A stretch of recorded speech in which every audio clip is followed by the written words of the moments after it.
Hello and welcome to the Any More Ideas podcast, where we discuss the world's most important topics. Mainly being, can we make pumpkin into anything else? I'm just kidding. We have no idea what we do. The fuck? Well, it's just okay. So, like I just said, like a few minutes ago when we were talking, this episode's going to come out in like 3 weeks because we're about 3 weeks ahead now. Yeah. And so it's going to be like the week before Halloween. Starbucks and all the other places have already started doing their pumpkin spice bullshit on everything. Yeah. Mm-hmm. And I just did my shopping yesterday, and I went to Trader Joe's, and they literally had this humongous table with just about anything you can imagine pumpkin spice flavor. Yeah, pumpkin spice is good. It's not good. I'm not saying it is. I mean, it's not. It's good, but it's not great. I'm just saying, I need it every day. Is well, what I'm saying.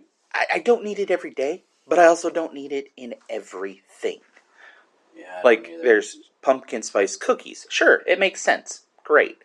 But then there's pumpkin spice cake, pumpkin spiced chocolate, pumpkin spice pumpkin pie.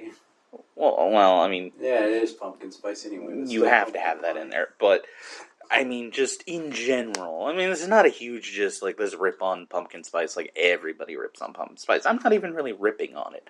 I'm just saying...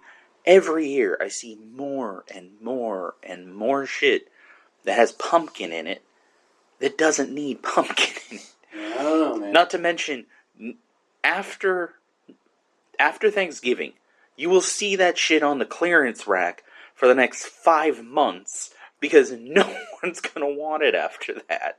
I mean, it's true. The same reason Starbucks doesn't offer the pumpkin spice latte year-round. I mean, it's like the goddamn McRib. You know, it's like, it's one of those good things where it's great for that short period of time. But if it was just a regular thing, nobody would care about it. Yeah, that is true. I mean, is it a great fall drink? Sure. I don't drink them because I'm not huge on pumpkin. But I'm not against it. You know, I'll have a piece of pumpkin pie on Thanksgiving. You know, maybe I'll get one of those lattes. I mean, it's probably been 5 years since I've had one. But it's like, you know, it's a good fall drink. Yeah, well. And that's the thing. It's like, there are seasonal things that are nice. Like, if I'm going to complain about Starbucks again, I like that berry refresher they came out with for summer. It's just, it sucks they don't have it anymore because it was only for summer. And it's like, mind you, it's like, okay, good summer drink, sure, but that was also a drink that could be year-round. It should be year-round. But I was like, alright, you know, I'll give it that. But, yeah, no, I just like, that sparked in my head.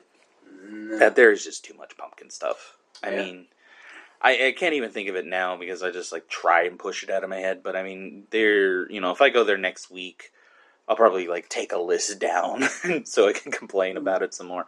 Yeah. Of the things that I honestly think, it's like, okay, why is there a pumpkin version? Yeah. It's just wrong. We don't need this. The world didn't need this. This is, bastard alchemy gone Sorry wrong. to my mom and Auntie Joshua are big Starbucks fans and pumpkin spice fans, but... Well, I mean, that's the thing. You can like it. I'm not saying it's terrible. No, I'm just saying sorry because I do agree. There's no reason why we need a bunch of pumpkin on everything. Yeah, it's just like... Pie and... Pumpkin pie is fine. Pumpkin pie is fine, but like you... But even pumpkin pie is like, is not really a year-round thing. But you're stretching it when you... You're stretching it when you want to turn it into a drink, and then just make it. Well, the drink is, like I said, the drink is fine. I've got nothing against the drink, but my thing is like when they start having candies and stuff with it. That's where it's like, okay, we gotta draw a line somewhere. They've been ruining everything. Not pumpkin, but like candies. Oh, to be honest, especially because I have a lot of foreign friends and they send me candy. Honestly, I think American candy is trash. I mean, Grant, don't get me wrong. I still eat it. Japanese candy's great, though. Yeah, but I'm not even talking about like I love Japanese candy, but you cannot beat like actual Dutch chocolate or chocolate from like France and stuff like that. I have to try it. Apparently, I was watching this video with 3 soccer players where they're on the same team, but they're from different countries, and they were trying each other's snacks. Oh yeah, well And I don't know. I have to send you the video because I don't remember what the results were, but I just know that some of them agreed on European stuff. well, that's Or right. European chocolate is the best. Like honestly, the best chocolate I ever had was actually, and not like someone imported it. Well, I mean they yes, sent it to me, yes. so I imported it, but it was from Belgium, and I have never tasted chocolate better than that. Yeah, well, I mean, and that's why it's like next time my friend from France sends me something, I'll see if I can bring something for you to try, because hands down, it's way better than ours. Like like I don't get me wrong, I still like I still like ours, I but believe it. Yeah, it's just like it's so much better there. It's just so much I better. believe it. Just as not even the Japanese candy thing is another reason why I believe it. Because when I first tried Japanese candy, I didn't want to eat anything else candy wise ever again other than Japanese candy. Because it is great. Well, I literally, because there weren't actually, I mean, this is like, I don't know, 5, 10 years ago, but there weren't a lot of Japanese stores around, or at least that carried it. Now you can find a Daiso everywhere and get it.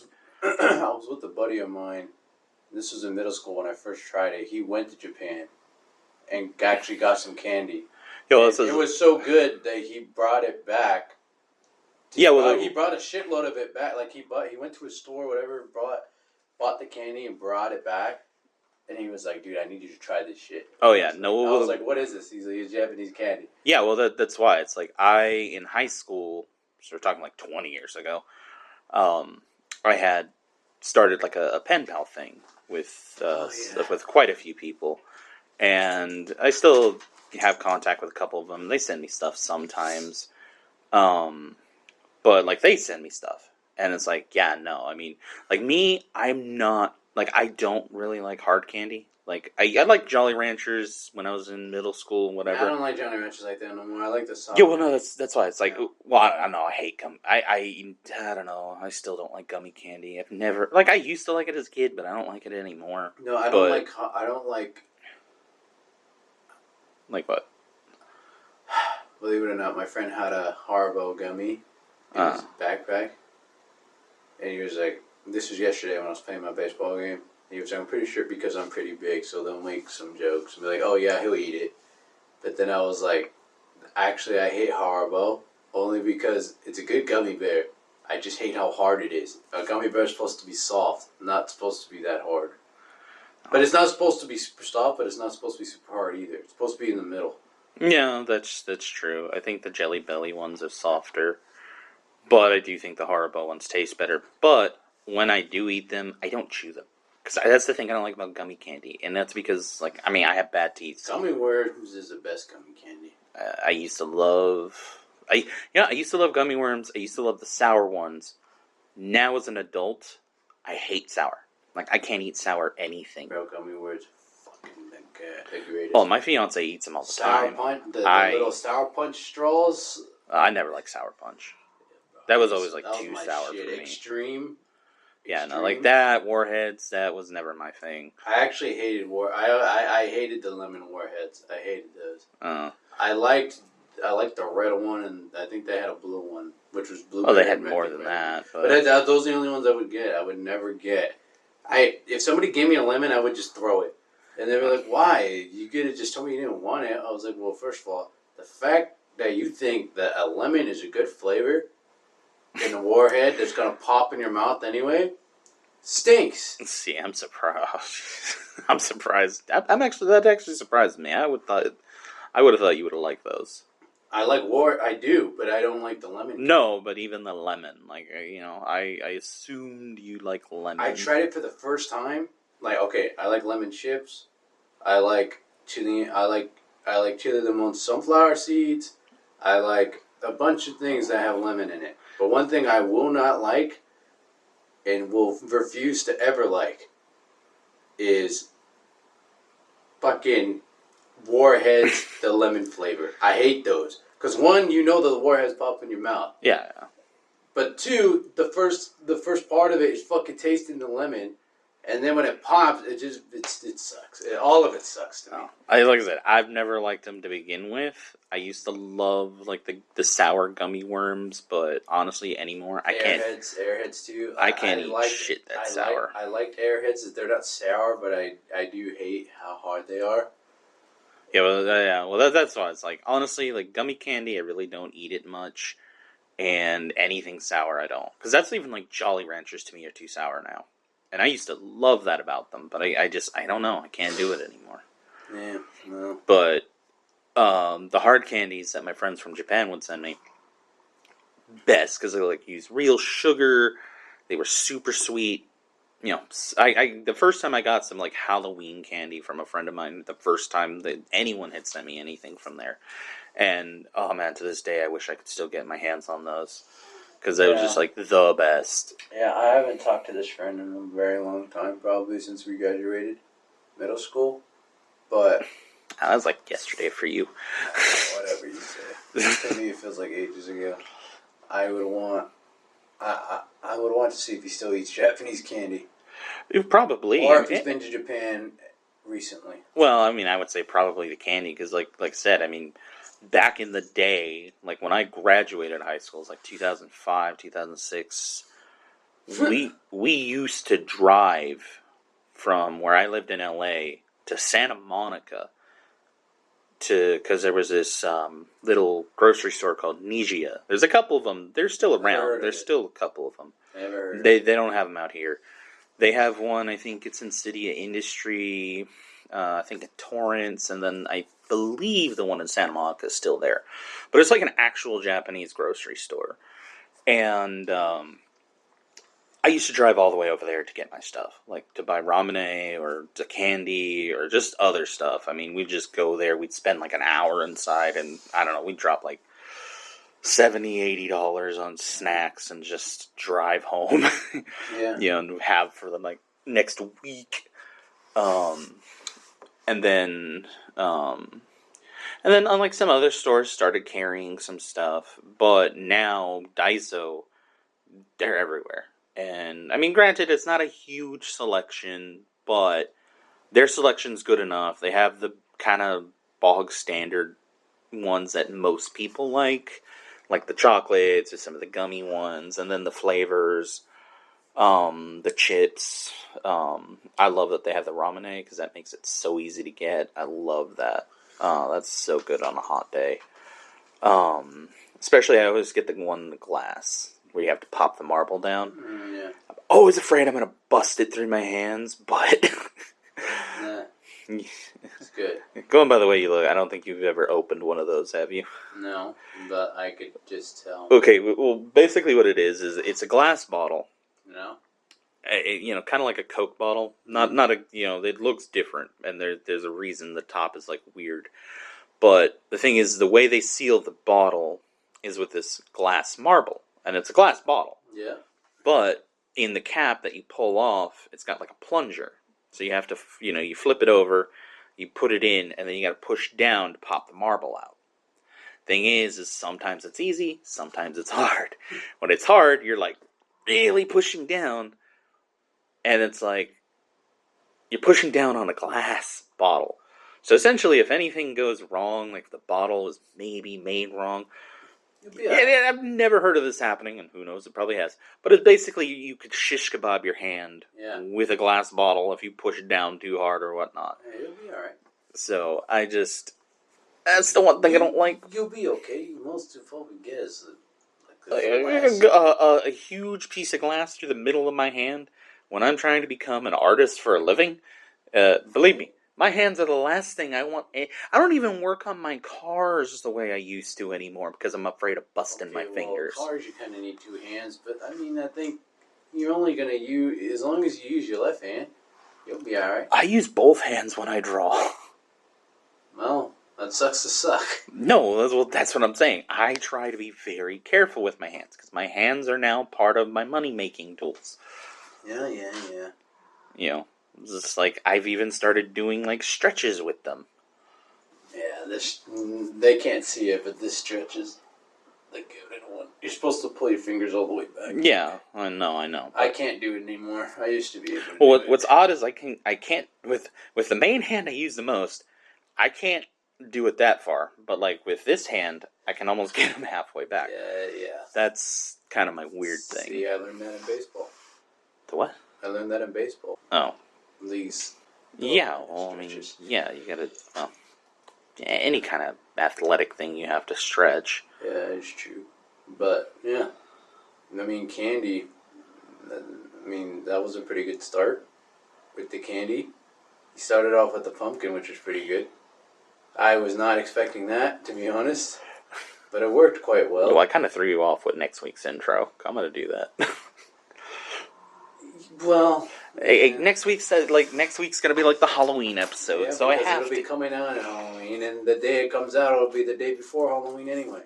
Really? I don't have the camera. I don't have the calendar memorized that well. I just know it's Halloween is on a Thursday, and if this is by the time it'll come out Wednesday. No, by the time this comes out, this is going to be the week before Halloween. It should, as far as I know, it should be. So if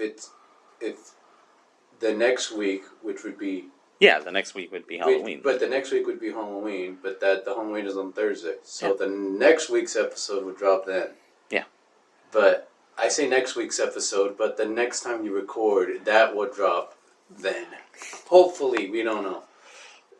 It should, as long as nothing goes wrong. Yeah, anyways. And if we're doing the math right, which I'm not going to trust my math. I don't trust yours either, but... I mean, I know how to add, subtract, divide, multiply. You got me beat. I don't know. I can barely add. Yeah, well, anything else what did you want to talk about? Like, did you have a idea for top 5 that you wanted to do, or? Well, I mean, there's the one we did the one I mentioned last week, which is like the most influential albums, which I was still trying to think of like the last 2 for me. I have 2 of mine are from my favorite bands anyway. Yeah, but I mean, here's the thing: it's like these are not best albums because I'm like I'm like. No, I know they're not best albums, but like basically, it's like in no particular order. Just like hey, this album was this, for this and like so for me, my first one is actually 5 Minutes to Midnight by Linkin Park, and it's not just because I'm a Linkin Park fan. I actually listened to the album over again when I got older, because I have the CD anyway. Because I remember when my brother got it and said, hey, we have this CD, and it's the 5 Minutes to Midnight one, and it was the day after it released. And I was like, oh shit. As a kid, obviously I liked Linkin Park, but I didn't really understand the meaning of some of the songs they had on there. Then I got older and I realized, like, Giving Up is like a song that people could relate to when they just want to give up in life. Or they just question why they're made the way they're made, or whatever they believe in, if that makes sense. So I'm looking at it now, there's a bunch of songs on that album that have a bunch of different meaning, and a lot of it is kind of sad, if you really think about it. Most of their songs are kind of... But it gives you the opportunity to kind of just sit and reflect on whatever's going on in your mind, just let it out. And especially Giving Up, that one for me, like, hits hard, that first song. Like, since I'm on this dating app, which my parents know I'm on now, there's the one question they ask, the one prompt that's on there is, what is a go-to song that'll make you cry? And it's like everyone singing the car song, like whatever it is, that'll make you cry. And the first one I think of is like Leave Out All the Rest, the second song on the album. And it's like, oh, well, that's pretty... Yeah, see, I think there's only like one song that can make me cry. And it's like, it still doesn't like...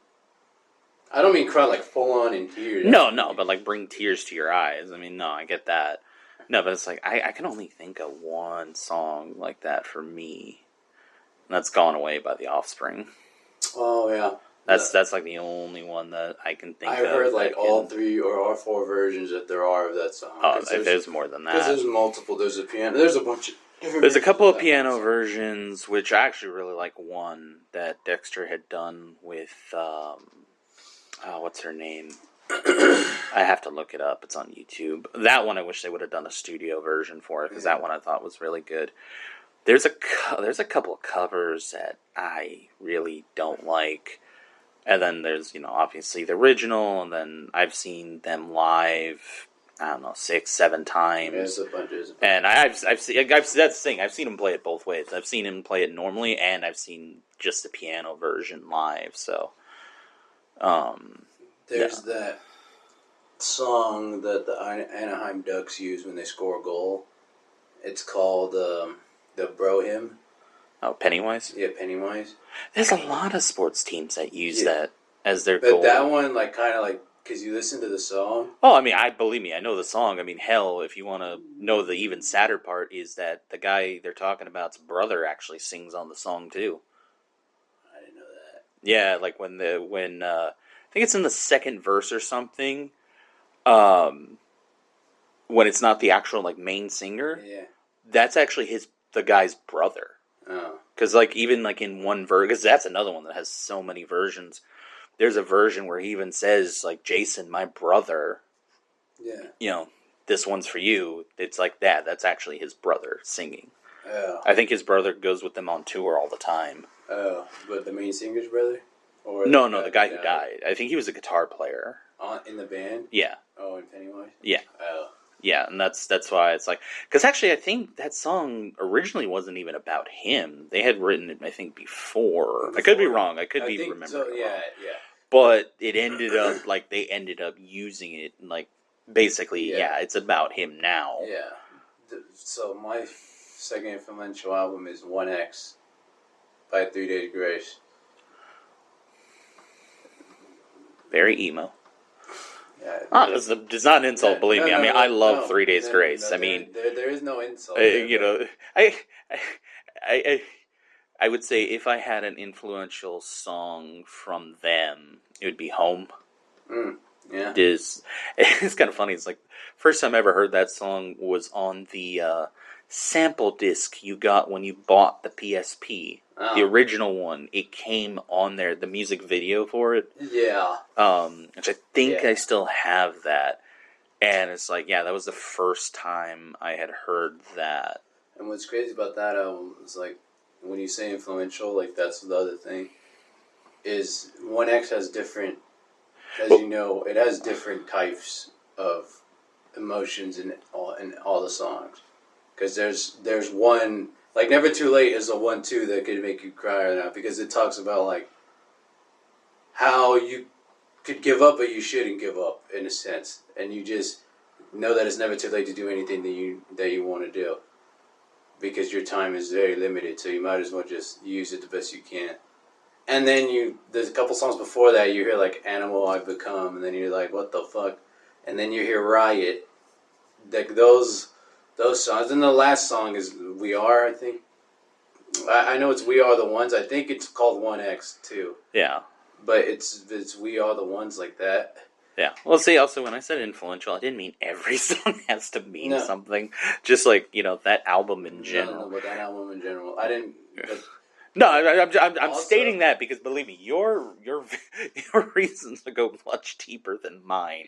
Because I know probably one of mine that I'm gonna mention is honestly, none of the songs really have anything to do with anything.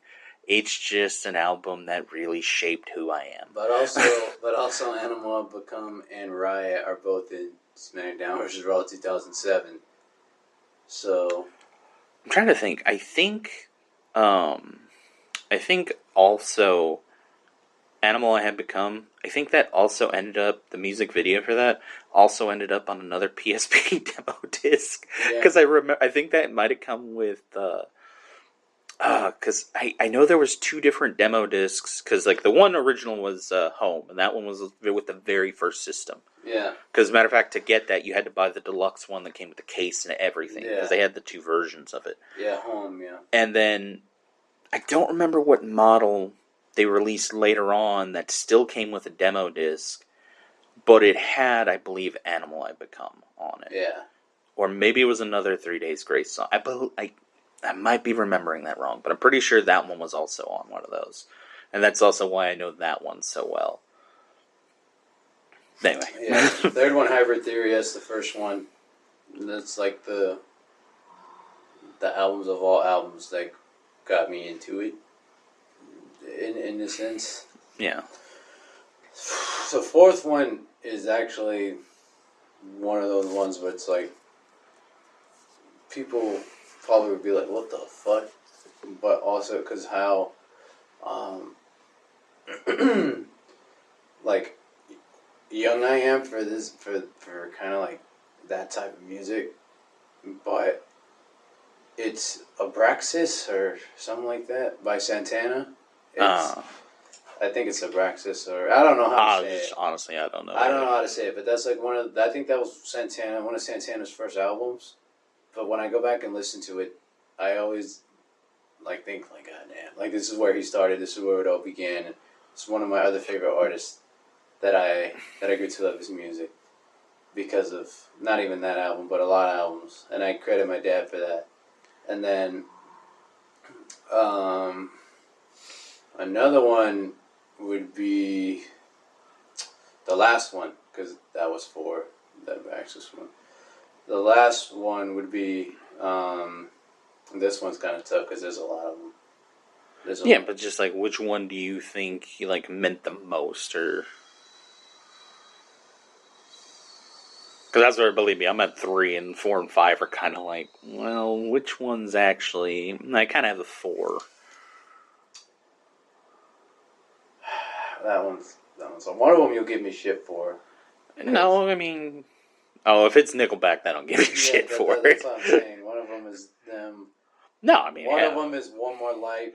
No, I would just really, really want to know what was influential to you about that. There's so many albums. Because again, like I said, these aren't top. This is just like something, one that means something to you. Like maybe you played it over. Like it doesn't even have to go deep. It could be just like, oh, I played this over and over and over. You Recovery by Eminem. Actually, yeah, that's the. No, see, that's fine. I mean, because actually, my brother bought that CD. I believe, like when it came out, so I had to be 10. He was like 14, and when I heard. And now, like, I'm listening to You're Never Over Again. And now I'm, like, replaying in my head, like, what I actually missed about the song. Because it's actually about a friend who... It's about proof. And it's like, well... I totally missed that in the beginning because I was a kid. I didn't even know. I just thought the song was catchy. But Recovery is like, one of those albums. I was thinking about it, too, on the way here. I was like, Recovery is one of those albums for me that I could put on repeat and just listen to it. Over and over, like you just said, over and over and over again. Yeah, well, I mean, that's fine. I mean, it's like, I don't, I think something can be influential, like, even if you don't give deep meaning to it, just be like, oh, no, this was just like... Because there are some songs where Eminem goes crazy on it, but yeah, those are mine. I don't know, you can go with yours now. I would hope so. You finish your 5. I mean, I don't know what the hell else we're going to do. Yeah, just go ahead and do it. All right. So, like I said, mine... I won't say they all don't go very deep, but I will also say that some don't. Some really don't. Like, my first one, I would say, is the most... It's very influential on me. I guess more aesthetically, or... I don't know how to explain it really, but it's Vapor Transmission by Orgy. It's like none of the songs are super deep or anything like that. It does have my favorite song on it though, because Dreams in Digital. Again, this is just like I would say this is where I kind of formed a lot of my personality. It's kind of where I started listening to music and liking music. Because before that, I was like, I really didn't give a shit about music. But also it's because, like, it was, like, my own choice of music. Like, my dad listened to country, he listened to metal. And I like metal. I really can't stand much country. My mom listened to oldies. I cannot stand oldies anymore. Not because they're not good, but just because I heard the same songs over and over and over, which was not her fault. It was other people living with us. that listen to the same, like, honestly, I can't listen to Smokey Robinson. Every time I hear it, I just What like... about Atomic Power? You heard that? Yes, and I can't do that either. Yes. And then, like I said, I'm not saying they're bad songs. I'm not saying I don't like it. I'm not going into that. I'm we just... talked about this before. No, I know, but I'm just like... I'm just kind of like... I'm not trying to say, like, oh, I hate... no. It's just... I heard it so much that I'm done. I've listened to it enough for a lifetime. I'm good. But it's just like, that album was like... Vapor Transmission was like... it's real... It was like really heavy. It's where, I made me want to play guitar. It made me like fall in love with synthesizers. It kind of put me into that cyberpunk aesthetic that the album had, like the art and everything, the music videos. And it really just kind of drove me to where, like, the styles that I like now kind of branched from there. Like I said, I'm not saying it's like some breakthrough album or something like that. Oh, like, you have to... No. It's not that. It's just something I like, and it's something that at the time it was my favorite, and it formed me, or at least that's the basis of where I like kind of started forming like what my aesthetics and personalities and likes were, when that came out. Second would be Smash by The Offspring, because I've been, again, listening to The Offspring since I can remember practically. But Smash in particular has a shit ton of songs. Those go deeper. Like, I remember when I was about to get out of high school and I was already, signing up for college and everything. And Nitro is just like a song I'd play on repeat. Just the lyrics there were just like, basically kind of my motivation. Like, you're only going to live once. Just do it, get out there, Yeah. Granted, at the time, I, thought I was doing that, and I wasn't. But, now I hear it, I'm like, okay, well, now I'm doing it. Yeah. But, like, Gotta Get Away From Me, and, like, there's just, like, that's just an album that is, like, Yeah. that's one that always resonated with me. Yeah. And I think has a lot of meaning and kind of, again, shaped my opinions and stuff on life and whatnot. Third is probably the deepest and probably the one that I would say probably would be the top one that's the most influential on me, and it's Process of Belief by Bad Religion. I don't think I've made it, very secretive that I'm an atheist on here. And that, I mean, granted, I'm not one of those people, like, I don't go around touting it, but it's just like, I know every now and then I hint at things, but, Yeah. but Yeah. no, I mean, that's a song that's like, it has a lot of songs that make you question things, and it did make me question things at the time, and then I would say that's where when I finally heard that album, I'd say that's where I truly, truly reached the age of reason. Yeah. And, yeah, no, I mean, and then even then, it's just like, there are very few albums that I think are like no skip albums. Like, I can maybe name 5, 5 or 6 or something like that. And to me, that is one of them. Like, I can put that on, listen to it from front to back, and that's one that, like, they're all just songs that rip on there. So Yeah. number 4. I think number 4 would be Angels and Airwaves. We Don't Need to Whisper.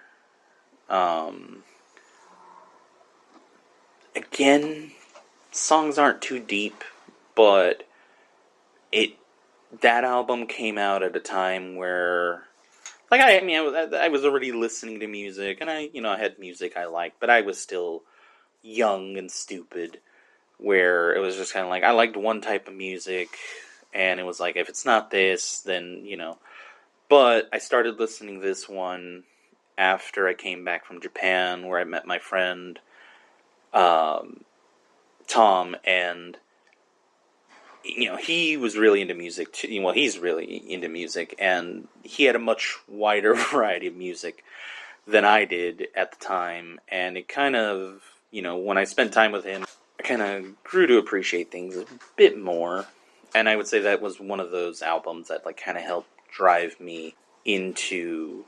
It helped me find my way into like branching out into other types of music and that, because from there my love of music just blew up. Yep. Okay, and so number 5, I would also say is "Absolution" by Muse, because there's a song on there that to this day is still one of my favorite songs, and that one's "Time Is Running Out." Oh yeah. Because at the time that one really, really spoke to me, and then. But still, I mean, just like all the songs on that one were kind of just what I was looking for at the time. And, like I said, I mean, no, that one, not a huge, like, there's no super deep meaning in that. That was just something, it was just like I played, and there's, it's got some nostalgia to it and some other stuff on there. So I would say that's number 5. Yep. So you said you have a couple of honorable mentions. Dumpweed. What? Dumpweed. Dumpweed. Or whatever the fuck it's called. That's the song. Are you talking about Enema of the State? No, that's not. Dumpweed's not on there. Dumpweed's on Enema.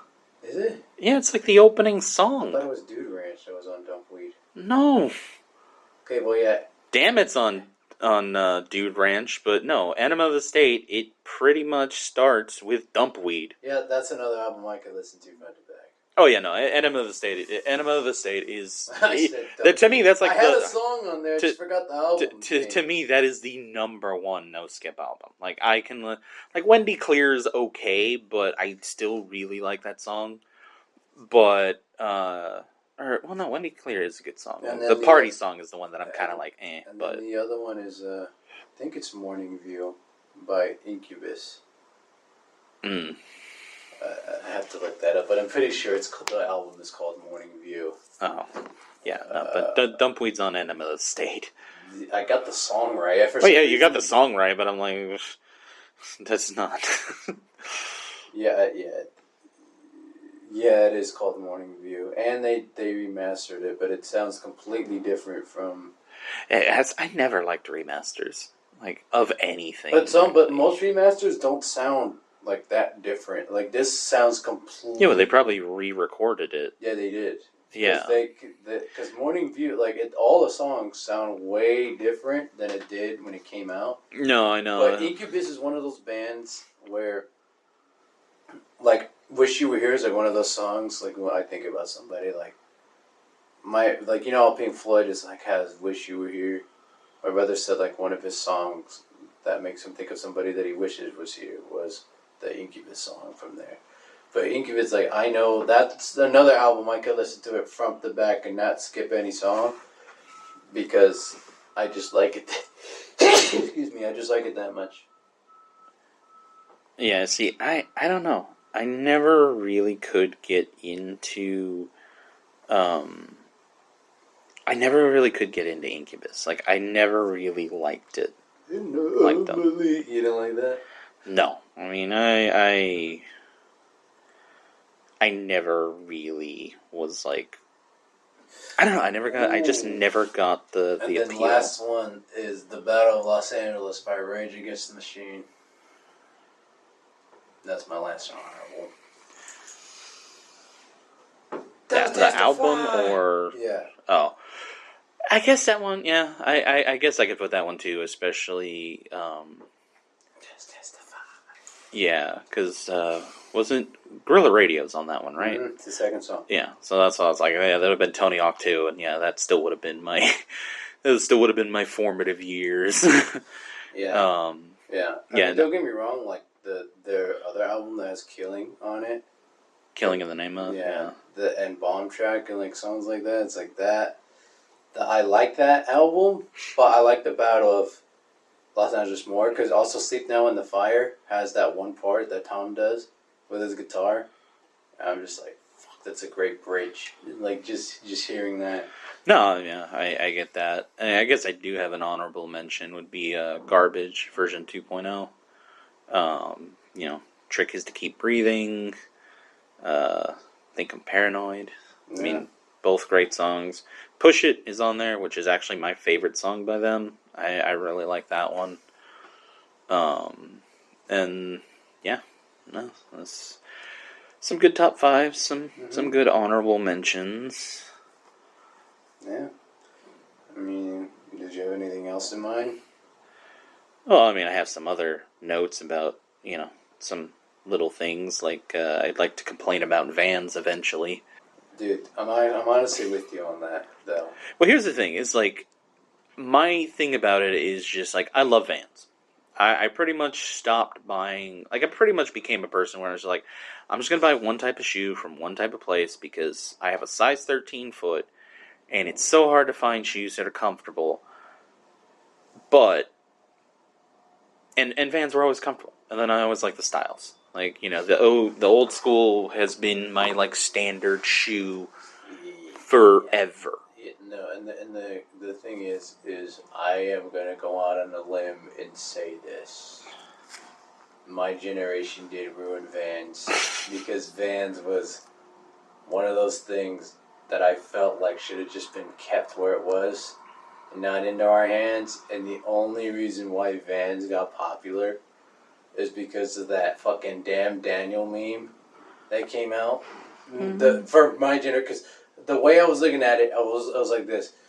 Like, in middle school, yeah, people wore Vans, but it wasn't that fucking huge of a deal. Everybody was wearing, because I hung out with a lot of skaters, so it was a mixture of, like, DC, Vans, Asics, and a couple other shit. Back in my day, you wore Vans because you were, you were poor. Essentially, Yeah, I mean, I'm not trying to make fun of anybody. I mean, I had Vans. No, I know that's not what I'm saying. Like every now and then. I'm not saying people didn't have them. I'm saying people didn't wear them as much. It was like Crocs. Like nobody really wore Crocs like that. And then they blew up. No, yeah, no, I know. But it's like when I started skating, which was like 99, 2000, Vans were cheap. I mean, like, they were just about Payless. Like, Vans were like $30 shoes, not expensive. Where, like, basically, like, I wore Audio. That was, like, my brand. Like, I mainly, like, I wore Audio, and then when Hawk shoes was a thing, I wore those, but then I went back to Audio after they shut that down. And I pretty much, I wore them till they went out of business. Like, even after I stopped skating, I was still wearing Audio. But like, bro, it's like, it's fucking crazy. And then the reason why I say it's crazy is because then all of a sudden now you know how, like, some parents want to be like their kid? If that makes sense. Like, wear all the new shit that the kids are wearing or wear all the popular shit the kids are wearing. That's I think it's always been like that. But well, it has. And I have proof of that. Because my father, when I got the Game Boy, he wanted a Game Boy. I mean, it's like, no, that's just a thing. It's like, but it's also a nostalgia thing. But it's fucking weird because I see moms in ripped jeans with fucking Vans. I'm like, what the fuck? I'm like, that's the cool mom. Like, hey, I don't know. Dude, my dad's a cool dad. He doesn't have to wear that. I mean, yeah, but that was also, your dad is probably wearing shit that he would have worn. You want to know my dad's attire?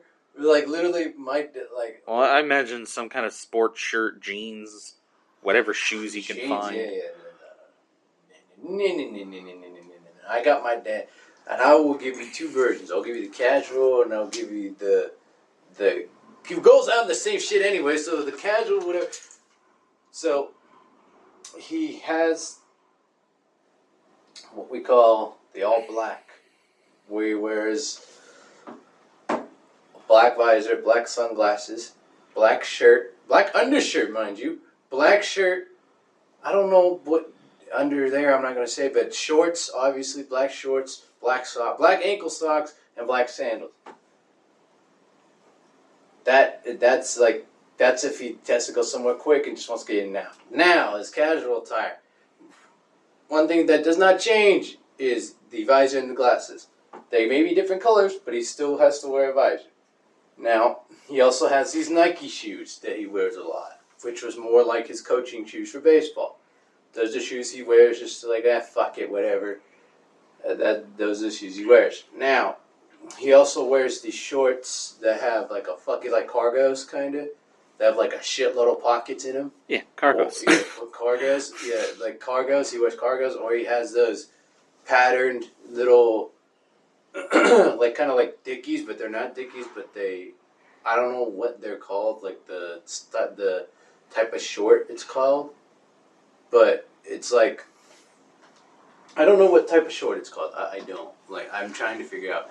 But it's like, it's kind of like Dickies, but this patterns are like checkered, and it has like he wears shorts basically that you could put a belt in, if that makes sense. I don't know what those shorts are called. Shorts. Yeah. All shorts have belt But, loops. but isn't there like a certain name, like Dickies? Like there's Dickie shorts, and then there's like well, there's Dickies because it's made out of a certain material, but I don't know what. I think they make shorts out of them. I don't know what fucking short the other shorts are called. But he basically wears shorts all the time, and it's like he's a cool dad because, you know. Okay, but that's fine. I mean, he's probably wearing what it was, he was comfortable in his youth in. No, he's just. Most people revert that way. Like, even me. Like, during summer, I wear cargo shorts. Guess what I wore as a teenager? Cargo shorts. Yeah, I don't know what. If I could find cargo pants that fit me, guess what? My dad also had a fucking different hat back then. I guarantee he wasn't wearing a visor. Well, or different hair. Yeah, did I say hair or hat? You said hat. My dad also had that different hairstyle back then, so like hats wouldn't really fit him the way they do now. Yeah, well, still, I mean, dude, if you were to see a picture of my dad, pretty much looks the same, just has different hair. Yeah, but I'm telling you right now, eventually stuff that you like will come back around, and then you're gonna want it once you reach that age. Unfortunately for you, that's not for another 10 or 15 years. Real quick, the argument that I have, though, is like, I don't know. My argument, my take on it is, I always feel like it's embarrassing to the kid to have your parents dress like you, because then it's like... But technically, they're dressed like you. Yeah, that's what I said. I said it's embarrassing to have your parents dress like you. And? Like, I couldn't imagine my dad, even though him and I dress kind of similar, but not exactly the same, but we dress in, like, I am my dad's son because I have a lot of things about him that I Oh, you're gonna become him more and more. I mean, like, that's have mannerisms, like, he crosses his arms and leans back like this. That's, I will tell you, that's where I get that from. Yeah. You always ask me, why do I lean back? I get it from my dad because this is what he does. They can't see, but that's why. Unless you break habits, yes, you pick them up from other people. I don't want to. It's kind of hard. Is I just don't. The last thing my dad would want to dress like is like me, and the last thing I would want to dress like is my dad. And that's not to say, it's not to be rude or anything like that. It's just like one of those things of like, you have your own style. Just be yourself. Don't try to copy somebody else. Even though the one thing him and I will only have in common with our style is we like to wear hats and sunglasses. That's pretty much it. I love sunglasses. I have an Oakley addiction, which is very, very true. You know what? You're a douchebag because Oakleys are the shit. Right? And I play baseball. Oakleys are necessary. They are douche. No, you can have all kinds of other glasses. It's just I don't care about the Oakley Ray-Ban glasses. I don't care about the Ray-Bans themselves. Oakley's best sunglasses out there. No, technically they're not. Especially, Oakley was about to go out of business. Style-wise, they're the best. They should be the best. They're ugly. Ugly as shit. No, they're great. No. They're great. No. Yeah, no. I haven't liked Oakley since I was in elementary school. Well, you didn't play baseball. So. No, but they were ugly back then. They're uglier now. Especially everybody's getting into Oakleys now. Football players, all these other fucking people. Like, now I'm not talking about the ones that wear, because Oakley makes like football visors too. Yeah. So well, I mean that's the thing. I could see them getting into it because Oakley does lean into sports, And Oakley makes sports And where... like Oakley has like those Supercross motocross goggles. They Yeah, also have the snowboard goggles. Yeah. But I would That's why Oakley is one of the best. But it's not. Okay, I'll put it this way. All glasses are pretty much the same. They're all owned by the same goddamn company. Yeah. Literally, the company that owns Ray-Ban owns Oakley. Yeah. That's why they are just as crap as the other. Just to me, Oakleys are ugly, and most of the people I know that wear them are douchebags. Yeah, well. Okay, well. With that concludes our podcast for today, which will be coming out sometime soon. Don't know when, but sometime soon. No, it's 3 weeks into the... If you do like this, comment, like, and subscribe. Also, tell me in your comments, what's your favorite type of stylish shoe? You know, is it a Vans? Is it Converse? See, you went on and on. I didn't get to my real complaint about Vans real quick. So I'll try to make it quick. My main complaint is the last 4 pairs of Vans I've bought fell apart in like literally. I bought a pair of like the skating Vans. I got the Lizzie shoes, and they fell apart just from walking. I'm not even skating in these things. They literally fell apart. Like the heel was actually coming apart in less than 2 months from walking. Sounds like a you problem. No, my thing is this that I spent almost $100 on those shoes for them to fall apart in 2 months from walking. I bought like 3 pairs of the Ultra Range Vans. All of them lasted less than 4 months from walking. Now, granted, I walk a lot here at my job, but it's not that kind of stress on a shoe that should literally make them fall apart. Oh, wow. And that's my main complaint, because otherwise I love Vans. Yeah, well, we all know Vans. But now I just wear Chucks. Yeah, So, wow. In that it is case, what it is.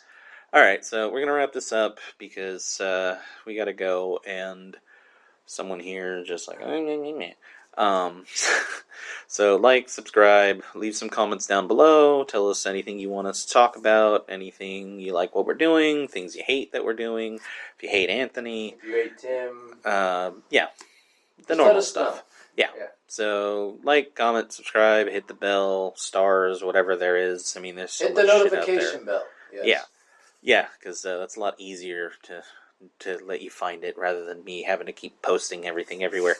Even though I'm going to keep doing that. So, Yeah. all right, that's it for this week. We'll see you next time.